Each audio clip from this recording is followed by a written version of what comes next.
భరత్ గారు, చాలా వరకు శరత్ గారి నోట నా మాటలే వచ్చాయి. నేను కోరుకుంటున్నది కూడా అదే, వారు ఏదైతే చెప్పారో నేను కోరుకుంటున్నది కూడా అదే. కానీ ఇక్కడ ఉన్న కొన్ని లోపాలు కూడా నేను చెప్పదలుచుకున్నాను. ఎందుకంటే నేను బీసీనే కాకుండా కేసీఆర్ గారు సీఎం గా ఉన్న అంటే రెండో టర్మ్ లో 2 years తర్వాత నుంచి నేను 3-4 వేదికల మీద, రవీంద్ర భారతిలో కావచ్చు, ఇతర వేదికల మీద కావచ్చు, బీసీల మీటింగ్లల్లో ఇంకెంత కాలం వీళ్ళ రాజ్యం, ఇప్పటికి కూడా బీసీలు మేల్కొనకపోతే ఎట్లా, రాబోయే ఎలక్షన్ లో బీసీకి రాజ్యాధికారం కావాలని చెప్పి ఆయనతో చైర్మన్ గా ఆయన ప్రభుత్వంలో ఉంటూ ఆయన ప్రభుత్వ వేదికల మీద కుల సంఘాల మీటింగ్లలో బహిరంగంగా చెప్పినవాడిని సార్. నేనేమంటున్నా, బీసీల రాజ్యాధికారం రావాలనేది జయశంకర్ గారి లక్ష్యం. ఆయన ఏమన్నాడు, తెలంగాణ వచ్చిన తర్వాత మనం బీసీల అభ్యున్నతి కోసం, దళిత బహుజన వర్గాలకు వాటా సాధించడం కోసం కొట్టాడాలని చెప్పి మాకందరికి ఉపదేశం చేసిండు. చనిపోయే ముందు కూడా బెడ్ మీదకెళ్లి కూడా అదే చెప్పాడు ఆయన. ఓడోన్ ముచ్చట్లో కూడా మనకు కనబడుతుంది. అయితే నేనేమంటున్నా అంటే, బీసీలల్లో ఒక అనైక్యత ఉంది. మీ శరత్ గారు అన్నట్టు డెఫినెట్ గా ఉత్సాహం కనబడుతుంది, చాలా మందిలో ఆ వేవ్ అనేది కనబడుతుంది. ఆ వాదన వారు అన్నట్టుగా ఇవాళ 65 స్థానాలల్లో మున్సిపాలిటీలలో బీసీలు చైర్మన్ గా ఉన్నారు, ఇంకో 35-40 స్థానాలలో వైస్ చైర్మన్స్ ఉన్నారు. ఇది ఒక విజయం బీసీలకు. ఈ మధ్య జరిగిన ఎమ్మెల్సీ ఎన్నికలలో గాని చాలా మంది బీజేపీలో బీసీలు గెలవడానికి గాని వాళ్ళు ఆ రోజు బీసీకి ముఖ్యమంత్రి ఇస్తామన్నారు, బీసీల పార్టీ మాదని చెప్పారు. కానీ ఎప్పుడైతే బండి సంజయ్ ఎన్నికలాగిలో రామచంద్రరావుకు అధ్యక్ష పదవి ఇచ్చారో చాలా మంది బీసీలు డౌట్ పడుతున్నారు. అయితే ఇక్కడ ఏంటంటే, కాంగ్రెస్ ఏమో కామారెడ్డి డిక్లరేషన్ అమలు చేయడంలో ఫెయిల్ అయి జనగణనలో కుల సంఖ్య తక్కువగా చూపెట్టడం వల్ల కాంగ్రెస్ దూరమైంది. ఇప్పుడు బీసీల చూపు కొంత బీఆర్ఎస్ మీద ఉన్నది వాస్తవమే. బట్ దానికి తగ్గ స్థాయిలో నేను ఒక్క మాట శరత్ గారు చెప్పదలుచుకున్నా, మీరు ఎక్స్పెక్ట్ చేసినంతగా ఇవాళ రాజకీయ పరిస్థితులు డిమాండ్ చేస్తున్నంతగా కేసీఆర్ గారిలో గాని ఆ పార్టీ నాయకత్వంలో గాని బీసీల పట్ల ఆ మొగ్గు అనేది ఇప్పటిదాకా స్పష్టంగా బహిరంగంగా కనబడలేదు. నేను చాలా రోజుల నుంచి 2029లో బీఆర్ఎస్ అధికారంలోకి వస్తే మళ్ళా బీసీలకేం కాదు కదా రాజ్యాధికారం, లేదా రేవంత్ రెడ్డి వచ్చినా బీసీలకు రాదు కదా రాదు. బీసీలకు రాజ్యాధికారం రాకపోయినా కనీసం బీఆర్ఎస్ బీసీల కోసం ఏదైనా చేయాలని కోరుకుంటున్నారు.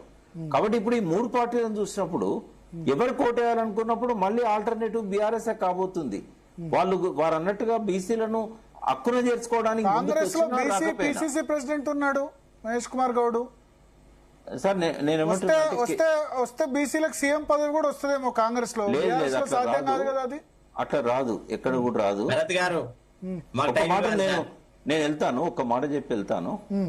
నేనేమంటున్నా, మీరు వెళ్తే ఇక మేము ఎందుకు సార్ మాట్లాడము, క్లోజ్ చేద్దాం, 5 నిమిషాలు క్లోజ్ చేద్దాం ఇద్దరు మాట్లాడతాను సార్.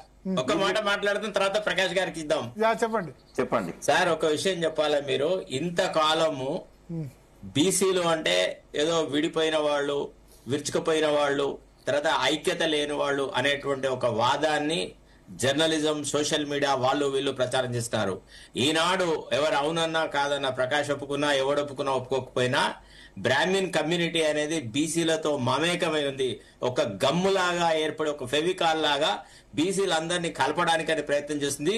బీసీలలో మీ ముఖ్యమంత్రిని సాధించుకోవడానికి మీరు కృషి చేయండి, మీకు అండగా మేమున్నాం అనేటువంటి మాట ఇవాళ ఆ కమ్యూనిటీ మాట్లాడడం వల్ల జర్నలిజంలో గానీ ఇతరత్రం గానీ ఒక ఐక్యత ఏర్పడింది. ఇవాళ వాళ్ళు కూడా చాలా బాహాటంగా చెప్తున్నారు, సార్ మీరు వచ్చిన తర్వాతనే మీలాంటి వాళ్ళు, అంటే ఆఫ్ కోర్స్ నేను అనాలని కాదు, ఈవెన్ భరత్ ను కూడా చాలా సార్లు చాలా మంది బీసీ నాయకులు నా ముందు కూడా చెప్పినారు, చాలా చక్కని విశ్లేషణలు, చాలా చక్కని కార్యక్రమాలు మీరు చేస్తున్నారు. ఇవాళ బీసీల ఐక్యతకు నాన్ బీసీస్ ఎక్కువ కృషి చేస్తా ఉన్నారు. ఈ రెడ్లను, దొరల యొక్క ఆధిపత్యాన్ని ఈ రోజు తెలంగాణ ప్రజానీకం యాక్సెప్ట్ చేయట్లేదు. తర్వాత మొన్న ఏదైతే కుల జనగణనకు సంబంధించిన డీటెయిల్స్ బయటకు పెట్టినారో ఇంకా ఈ విషయం బహిర్గతమైంది. ఏంది అంటే, వీళ్ళు నిమిత్త మాత్రులు కేవలం డబ్బుల ద్వారా మాత్రమే రాజకీయం చేసినారు, ఇక వీళ్ళ రాజకీయాల ఆట కట్టించాలా అనేటువంటి ఒక ఆలోచన బీసీలలో వచ్చేసింది. కాబట్టి డెఫినెట్లీ రేపు రాబో రోజులలో కూడా బీసీలను ఇంకా రాజకీయంగా చైతన్యం చేసేసి ఇంకా ఎక్కువగా వాళ్ళు రాజకీయాల్లో పార్టిసిపేట్ అయ్యేలాగా చేయడమే, డబ్బు యొక్క ప్రాధాన్యత తగ్గించడమే. ఎక్కడ రెడ్లకు ఓవర్ ఇంపార్టెన్స్ ఇచ్చేసేసి కేసీఆర్ రెడ్ల ద్వారానే ఏదో రాజ్యాధికారం సాధిస్తా అంటే ఇక అది పగటి కళలు అన్నట్టే. నాకు తెలిసే it's a foolish dream. He should now think about. ఎందుకంటే ఎన్టీఆర్ ఇట్లనే చేసినాడు. ఎన్టీఆర్ యొక్క అంటే నేను దగ్గర ఉండి చూసినాను.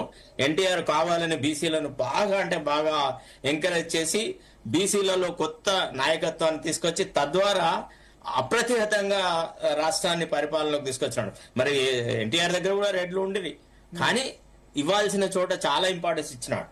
సో అట్లా బీసీలకు ఆ ఇంపార్టెన్స్ రకంగా ఆలోచిస్తారని నేను భావిస్తున్నాను. దయచేసి ప్రకాష్ గారు మీరు నిరాశ నిస్పృహలకు లోను కావద్దు. ఖచ్చితంగా బీఆర్ఎస్ లో కూడా అన్ని రాజకీయ పార్టీలలో బీసీలను మీరు ఎంకరేజ్ చేసి వాళ్ళు అధికారం వైపు చూసేలాగా ఎంకరేజ్ చేస్తారని భావిస్తున్నాను సార్.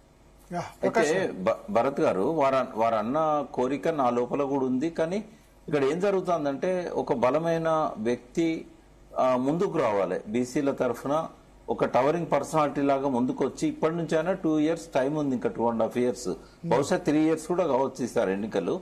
ఆ ఒక్క నాయకుడు ముందుకు వచ్చినట్టయితే కొంత బీసీలు ర్యాలీ అవుతారు. బట్ ఎవరి లోపల కూడా ధైర్యం కనబడట్లేదు. ఎందుకంటే చాలా మందిని టచ్ చేసి చూసాము, బట్ ఎవరు కూడా ఆ నమ్మకం వాళ్ళకి కలగట్లేదు. తెలంగాణ ఉద్యమంలో కేసీఆర్ గారికి ఒక బలమైన నమ్మకం ఉండే, ఏది ఏమైనా కూడా తెలంగాణను తీసుకొస్తాము అనే ఒక బలమైన నమ్మకం ఉండే. కానీ బీసీలల్లో ఈ రోజు వరకు కూడా ఇతను మాకు నాయకత్వం వహిస్తాడు. ఇప్పుడు బండి సంజయ్ ఉన్నాడు, బలమైన నాయకుడు బీసీలల్లో, కానీ ఆయన ఆ పార్టీని వదిలిపెట్టి రాడు. ఈటెల రాజేందర్ ఉన్నాడు, ఎన్నోసార్లు ఆ పార్టీలోనే సీఎం కాడా? ఎవరు బీజేపీలోనే సీఎం కాడా? బీజేపీకి అధికారం వస్తే బండి సంజయ్ చేస్తారు కావచ్చు, కానీ బీజేపీకి అధికారం రాగలుగుతుందా ఇప్పుడున్న పరిస్థితుల్లో? థర్డ్ పొజిషన్ లో ఉంది. జరగచ్చు ఏముంది చూడాలి. ఇప్పుడు 8 ఎమ్మెల్యేల నుంచి 8 ఎంపీ సీట్లకు వచ్చారు పార్లమెంట్ లో 6 నెలల్లో. కొంత దగ్గరగా ఉంటే మనం ఎక్స్పెక్ట్ చేయొచ్చు, కానీ ఇప్పుడు అట్లా లేదు పరిస్థితి. ఈ రెండింటి మధ్యనే ప్రధానమైన పోటీ ఉంటది. ఇంత తొందరగా మూడో పార్టీ పెట్టి బీసీ నాయకులు అంత క్లోజ్ గా వస్తారా అనేది ఆలోచించాల్సిన అంశం. కానీ నిజంగానే బీసీలల్లా ఆ జన సమీకరణకు ఇబ్బంది లేదు. జనం లోపల అది ఉంది, ఆ కోరిక, ఆకాంక్ష అది ఉంది. కానీ ఎవరు ముందుకు రావాలి, ఎవరు ఖర్చు పెట్టుకోవాలి? ఏమైపోయిందంటే బీసీలతోనే ఖర్చు పెట్టించారు. ఒక్కొక్క నియోజకవర్గంలో బీసీ నాయకులతోనే లక్షల రూపాయలు, కోట్ల రూపాయలు ఖర్చు పెట్టించారు. గెలవాలంటే ఇన్ని కోట్లు పెట్టాలి కదా అనే ఒక ఆత్మన్యూనతా భావం ఉంది. వీళ్లతో మనం పోటీ పడగలుగుతామా అనే ఒక ఆత్మన్యూనతా భావం ఉంది. వీటన్నిటి నుంచి బీసీ నాయకత్వం బయటపడాలి. బీసీల కోసం వాళ్ళ పార్టీలను వదిలిపెట్టి ఒక సంఘటితం కావాల్సిన అవసరం ఉన్నది. ఇప్పటికైనా ఈటెల రాజేందర్ కనుక బయటకు వచ్చి బీసీలకు నాయకత్వం వహిస్తే ఏదో ఒక పార్టీతో కలిసి అయినా అధికారాన్ని పంచుకోగలుగుతాడు. కానీ ఆయన లోపల ఇప్పటికి కూడా ఆలోచన రావట్లేదు. ఏ పార్టీలో పోవాలనే ఆలోచన వచ్చినప్పుడు మళ్ళీ ఆయనే ఉన్న 2 పార్టీలలో ఏదో ఒకటి చూస్ చేసుకోవాల్సిన పరిస్థితి వస్తుంది తప్ప తనంతట తను తన కాళ్ళ మీద ఒక పార్టీని నిలబెట్టగలుగుతా అనే ఒక నమ్మకం ఆయన లోపల కలగడం లేదు. ఒకవేళ అది జరిగినట్టయితే తప్పకుండా వారు శరత్ గారు కన్న కళ అది వారి కళ కాదు, అది నా కళ కూడా. సార్ ఒక విషయం సార్, నేను ఒక మాట చెప్పదలుచుకున్నాను. గంగిరెద్దు అనేది పుట్టుకతో రాదు సార్. ఏ ఎద్దు మీద చెద్దర్లు వేస్తే గదే గంగిరెద్దు అవుతుంది. ముఖ్యమంత్రిని కూడా అట్టనే తయారు చేయవచ్చు. పెద్ద కేసీఆర్ అండ్ టవరింగ్ పర్సనాలిటీ కాదు, రేవంత్ రెడ్డి అంతకు పెద్ద టవరింగ్ పర్సనాలిటీ కాదు. రాజకీయాల్లో మనం మొదటి నుంచి చూస్తున్నాం, నేను ఎప్పటి నుంచి చూస్తున్నాను సార్ రాజకీయాలను.